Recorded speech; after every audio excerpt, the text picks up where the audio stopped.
Live from our 7 Tasmania studios, your nightly news with Tom Johnson begins now. Good evening. Tasmania is turning to the Middle East and Southeast Asia to safeguard billions in exports amid ongoing trade tensions with China. The state government is also hoping to forge new deals with Japan and the United States in a strategy released today. Far from falling victim to the pandemic-related recession, Tasmania's meat industry is booming.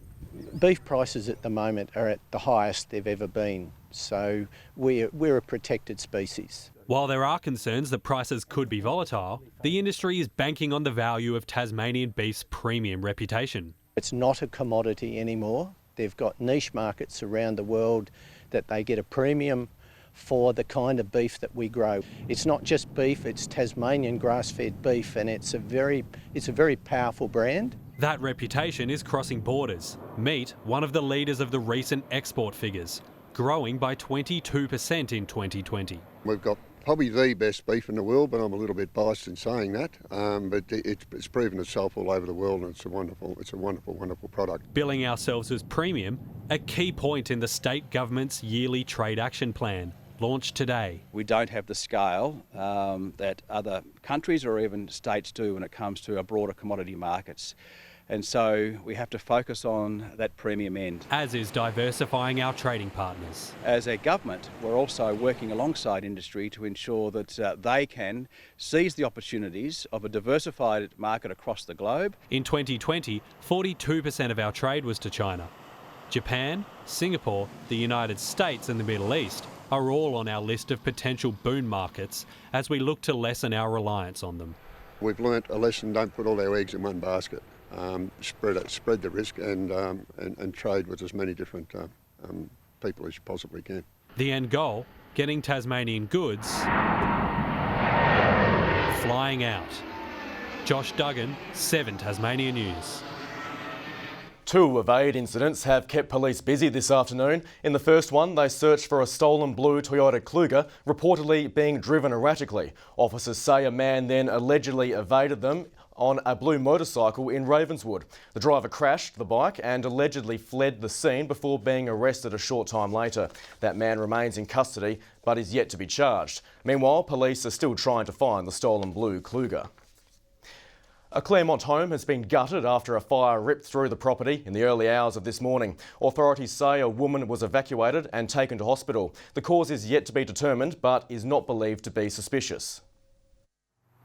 An intact structure from the outside, but looking through the windows reveals a different story. These blackened walls surrounding investigators shoveling through the remnants of a home after multiple crews quickly responded to a blaze here at this Wyndham Road property. When they arrived, they found the resident waiting outside, which was fantastic and a great relief. And they quickly extinguished the fire that was in the lounge room and kitchen area of this property. The resident alerting authorities to the blaze at around 4:30 a.m, managing to walk away uninjured. They self-evacuated the property, which was really pleasing. They were seen to by a Tas ambulance and transported to hospital for observation. I believe they're now out, which is fantastic news. The incident causing significant damage to the Claremont house. The vast majority of the property has been burnt out inside, and approximate damage would be somewhere in the vicinity of $350,000 to $400,000. Investigators behind me here remained on the scene throughout the day, piecing through the rubble to try and determine the cause. Ruby Kamane, 7 Tasmania News. Passengers from Victoria have been reduced to a trickle as flights continue to be cancelled. Tasmanians who couldn't fly in before the border closed now face 2 weeks at home. Outbound passengers are also facing an uncertain few days. Their bags are packed, but this is no holiday for mates Grant and Ryan. Flying off to Melbourne because we have to move over for university. There's always going to be nerves about moving into state, especially into a lockdown, but hopeful that it'll get wrapped up quickly. The line was long for Melbourne-bound passengers at Hobart Airport, some grateful to board after delays and cancellations, although a city in lockdown awaits them. It is nerve-wracking and it's disappointing, but we've been in a 3-month lockdown, so this is just a little bit of pain.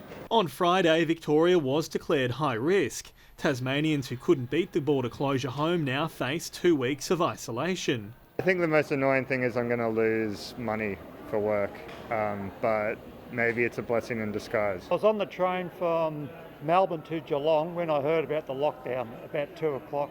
So it was just on the Friday, so it was just too difficult to sort of try and turn around and come back. Only a handful arrived on the 1 p.m. flight into Hobart. I think it was about 16. It was like my own private jet. I loved it. Yeah, no, it was good. Launceston's Gus Troop slipped into the state before the doors shut, but with flights booked out, his ticket on the Spirit wasn't cheap. And there was a 4-berth room available, so I booked that for $480 to get back, and that was the only way I could get back. It was a really stressful day. Certainly enjoyed a few Bogues Reds on the way back. More than 700 Tasmanians are now self-isolating. Another 115 are in hotel quarantine. Decisions are made, and some of these decisions are quick and tough, but they've got to be made in order to keep Tasmanians safe. Meanwhile, Tasmanian authorities are urging anyone who has been to 4 new exposure sites in Melbourne to self-isolate and contact the public health hotline immediately. Sean McComish, 7 Tasmania News. The Tasmanian Chinese community has welcomed the new year with a bang, displaying a spectacular cultural show to mark one of the most important celebrations on the calendar, bringing in the Year of the Ox with traditional performances. This is one of the most important festival for family reunion, and also people celebrating the end of the year and also New Year. The festival is known as Lunar New Year in Tasmania to include a wider range of Asian Australians. Newtown Cricket Oval received a splash of pink with around 160 brightly coloured locals enjoying today's Women's Premier League game in the sun for a cause. The inaugural Bat for Boobs cocktail luncheon raising much needed funds for the McGrath Foundation and breast cancer support. Those that are impacted by breast cancer, the fact that we can help raise funds for breast care nurses that support their care while they're going through their treatment, I think is a wonderful thing to be able to do. Today's event managed to reach its target of raising $25,000. As part of celebrations for the 150th anniversary of rail in Tasmania, a model train expo has been held in Longford this weekend, attracting enthusiasts with its varied range of intricate exhibits. There's a very broad church of interests within the railway hobby, right from the very, very small stuff to the huge stuff, and a lot of people that scratch build their own. Organisers are hoping it will become an annual event. Loved up couples have opened their hearts and their wallets on the most romantic day of the year. Florists weren't taking Sunday off, throwing open the doors for Valentine's Day. It's been really busy actually. It's been spread out over the last week really, so we've been busy prepping and getting things ready for today. Isn't hard to guess the most popular gift, but native flowers are also proving to be a hit. Handsome Prince has been named the Tasmanian Greyhound of the Year for 2020. The dog, owned and trained by Pat Ryan, won 6 races in Tasmania, followed by 3 more on the mainland. The biggest win came in the TAB $1 Million Chase, which carries a $1 million prize for first place. Handsome Prince is now owned and trained in New South Wales. And to end sport tonight, it reads like a Hollywood script, a country town uniting so its brightest star can chase its dream, all while a pivotal figure races the clock to see it unfold. But this story is real life and it's happening in Longford as Mayor Still a Star vies for a spot in the All-Star Mile while her trainer Bill Ryan fights a terminal illness. Oh, you're such a smooch, aren't you? Hey? If the All-Star Mile was a movie, the queen of the screen would have to be Longford Mayor Still a Star. Pretty, athletic and successful, with 7 wins and 5 second placings. She's never finished 3rd or worse. Not bad for a horse which wasn't seen as a winner. When I first saw her, it was from a distance and I thought she was a cracking sort. I got up close to her and I was really disappointed because she wasn't very big. And, just sort of half dismissed her.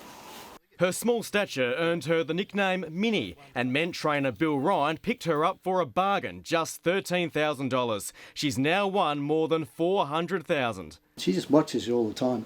Like we walk down that laneway to go down the stables and if she's in this yard here, she picks on you straight away. She'll come straight up to the fence looking for a pat. She's just one of those very social animals. There's one role, though, she's desperate to be cast for, the $5 million All-Star Mile.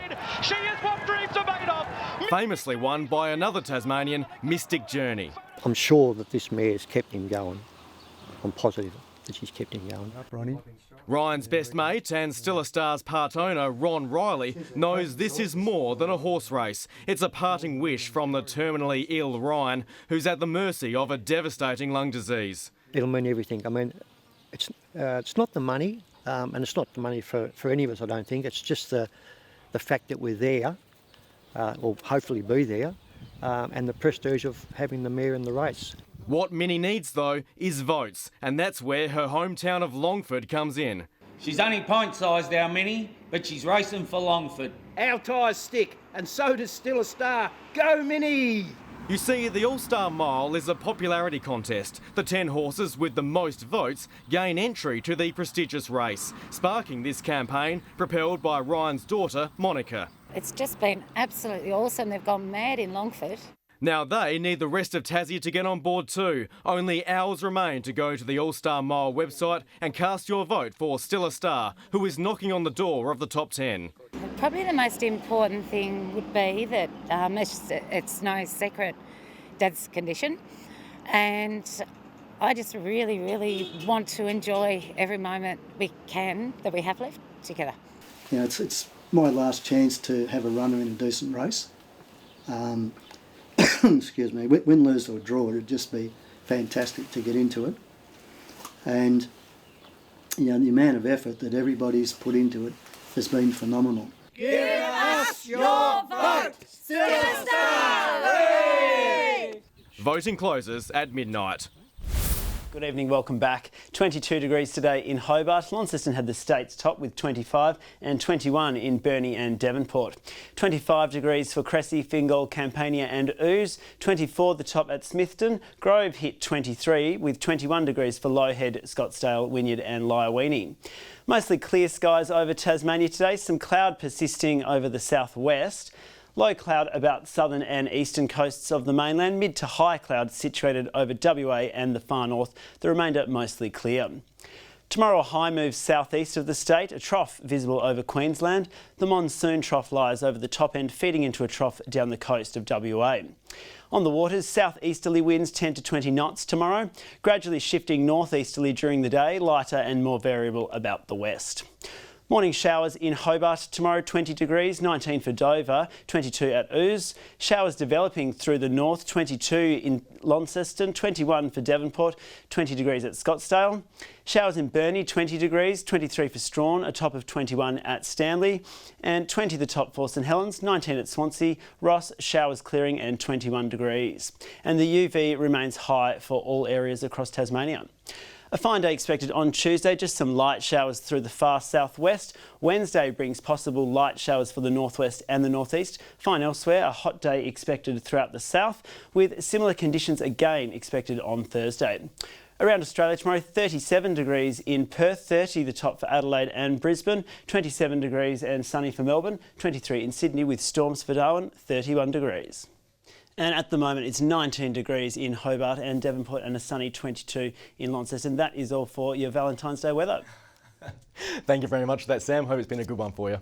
And that is all the news this Sunday evening. Kim will be joining us throughout the week. Thank you so much for joining us and have a wonderful night.